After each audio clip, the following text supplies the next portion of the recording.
Please be seated, everybody. How are you? Awesome.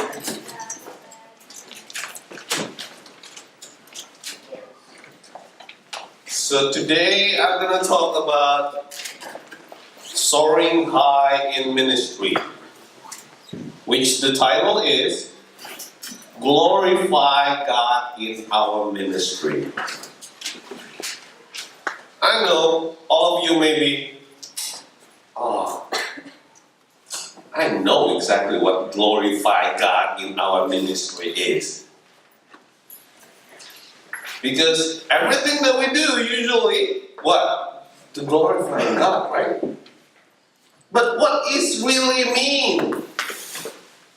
What is truly mean, guys? In 1 Corinthians chapter 10, verse 31, let's read it together, guys. 1, 2, 3. So whatever you eat or drink or whatever you do it all for the glory of God. So what does it really mean?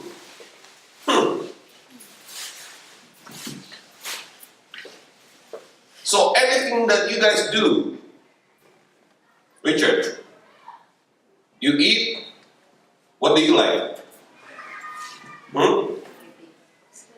Spaghetti? That's your favorite? The best of the best? Steak? Alright.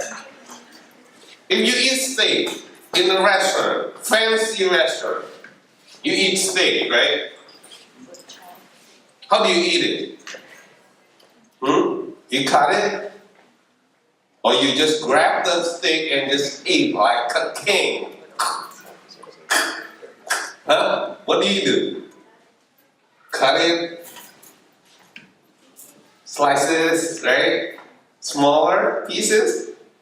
Then you chop, right? Dip it in the sauce and just eat it, right? Politely, right? So what does it mean when Richard eats steak, right? He's literally glorifying God's name. Is that correct, Richard? Are you glorifying God by eating steak? Who else? Who else?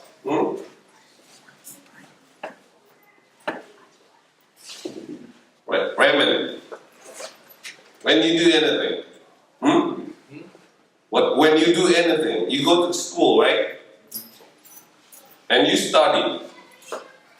What does it mean you glorifying God's names when you do study?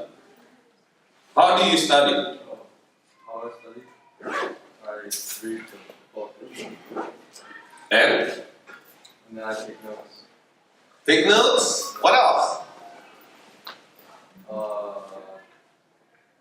That's how I study. I just usually take notes. What kind of study that you like the most? That's science, chemistry. Science, chemistry? Wow. So every time you learn science and chemistry, you glorify God's names, literally. How does it work? How does it work, guys?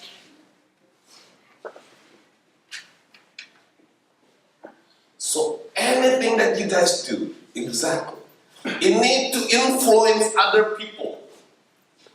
That's the main reason why we do ministry. Why in ministry we glorify God's name. No matter what you guys doing. Even when you take shower. If you take shower and you still smell something, are you glorifying God's name?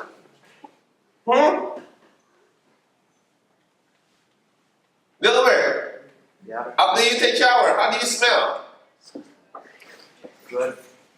Correct. That's what happens when you take shower. To glorify God's names. I know it's silly, but anything that you do, exactly. Whatever you do, including anything, you need to glorify God's name. Amen? So keep that in mind. I want to show you a movie. Please pay attention. There's so many suffering in this world, with all stuff, bombing, fire, earthquake, volcano, all kind of stuff in this world, And this issue still exists until today. So let's watch.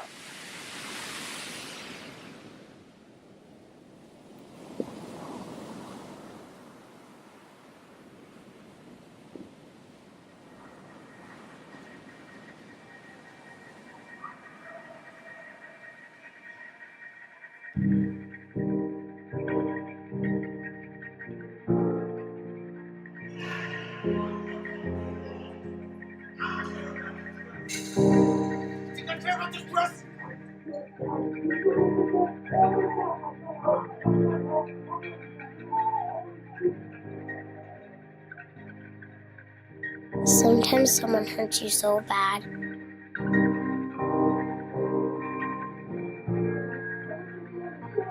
I don't think you understand me. It stops hurting at all.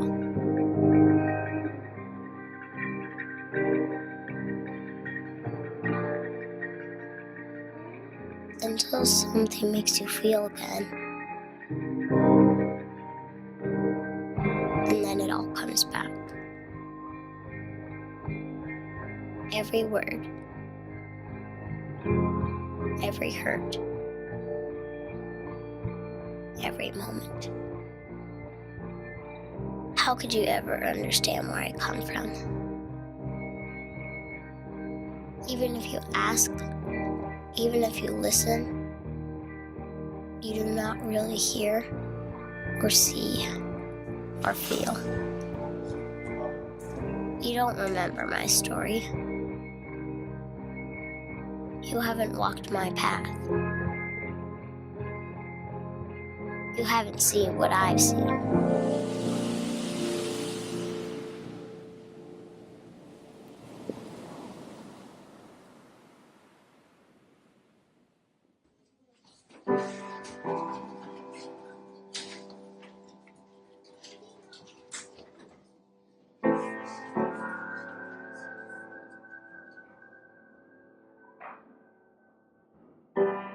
My past defines me. This is who I am.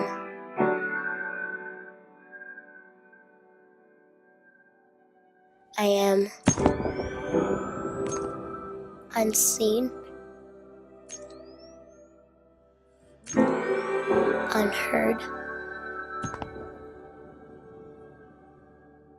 unwanted.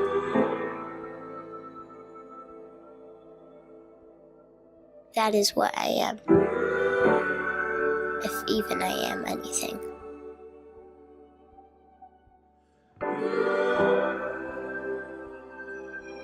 Who am I? I'm pretty average, the average age of a kid in foster care.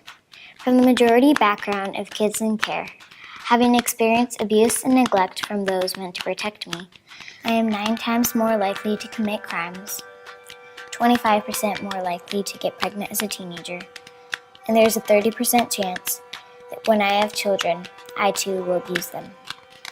This is who I am, until someone breaks the cycle. You don't remember my story. All you can think about is your own story. You cannot heal me. You're not a healer. You cannot save me or hide me. This is my story. I have to make peace with it. Zoe, wait. Zoe, no, listen.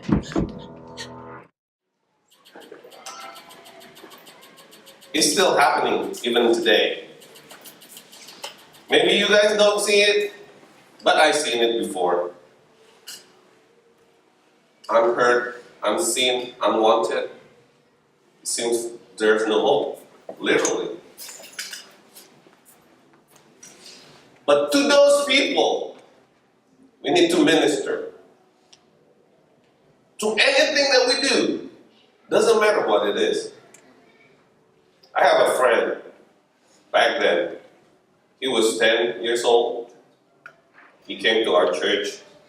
And one time, his house was burned down completely. So we all came, as brother and sister, we came to put down the fire. This is what happened actually. This is what we do exactly. We put down the fire using a basket full of waters from the sewer.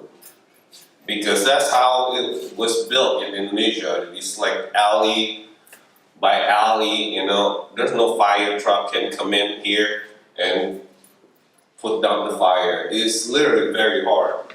So it completely burned down his house. He was very poor. He don't have too much. But we ministered to him until he's successful, even today. You know, we help them, you know, with any daily needs. I even teach him how to do photograph because he is passionate with photography.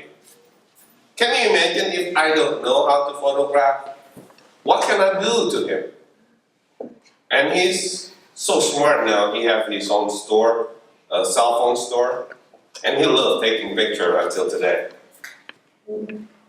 I have a friend. His dad needs dialysis like right away, or his dad is gonna die, literally. So I have to put down all my saving, take him to the hospital, and put some hole so they can transfer the bad blood cell and clean it up and put it back in. That's what happened. So there's a lot of people, no matter who they are, we have to be an answer for all of them through our ministry. No matter what you guys do, maybe it seems like very small. I just do tambourine, maybe. I just do dancing, or I just do this camera. Maybe it seems very small, but still, you guys affecting people's lives. That's the purpose of ministry. How do you glorify God's name through your ministry? Your ministry needs to show hope. That's the first thing. Show hope. In Mark chapter 4, verse 30 to 32, Jesus says, how can I describe the kingdom of God? What story should I use to illustrate it? It is like a mustard seed planted in the ground. It is the smallest of all seed, but it becomes the largest of all garden plants. It grows long branches, and birds can make nests in its shades. That's how small it is, and it becomes tree, a really huge tree. So we have to show hope to anyone that we minister. Amen, guys? Do not answer to those girls who need some help from you. You need to show what? What else? Show cure. In John chapter 9, verse 25. I don't know whether he is a sinner, the man replied, but I know this. I was blind and now I can see. One time, I have a friend. He has a skin disease. And nobody cared about him, even his own parents. So nobody cares. So the skin disease was getting worse. So I literally take him to the hospital to meet a doctor. And the doctor give him some medicine, an ointment. Because the skin disease was on a very awkward place. It's very hard to reach. So he cannot reach it himself, so I put the ointment to the skin disease. So now he's cured. I know I don't do what like Christ do, but it is something similar. He did some stuff that cured the blind. I did the same thing. Maybe it's not his skin disease that cured right away, but at least it's not rejected. Correct? Because that's also the form of disease, rejection, bitterness, anger, depressed. You have to show a cure for all those diseases. Physical diseases or mental diseases. No matter what, you have to show cure. What else? Show wisdom. This is amazing, guys. In 1 Corinthians chapter 2, verse 6 to 9, let me read it for all of you. Yet, when I'm among mature believers, I do speak with words of wisdom, but not the kind of wisdom that belongs to this world or to the rules of this world, who are soon forgotten. No, the wisdom we speak of is the mystery of God, His plan that was previously hidden, even though He made it for our ultimate glory, before the world began. But the ruler of this world have not understood it. If they had, they would not have crucified our glorious Lord. That is what the scriptures mean.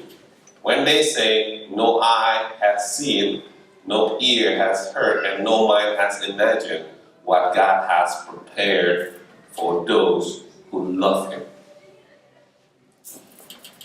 Is that all amazing, guys? Huh? A wisdom not from this world. Ultimate glory. Even before the world began. A lot of people don't see that yet. But we all who received Jesus, we've seen it already. We have the wisdom beyond the world comprehension.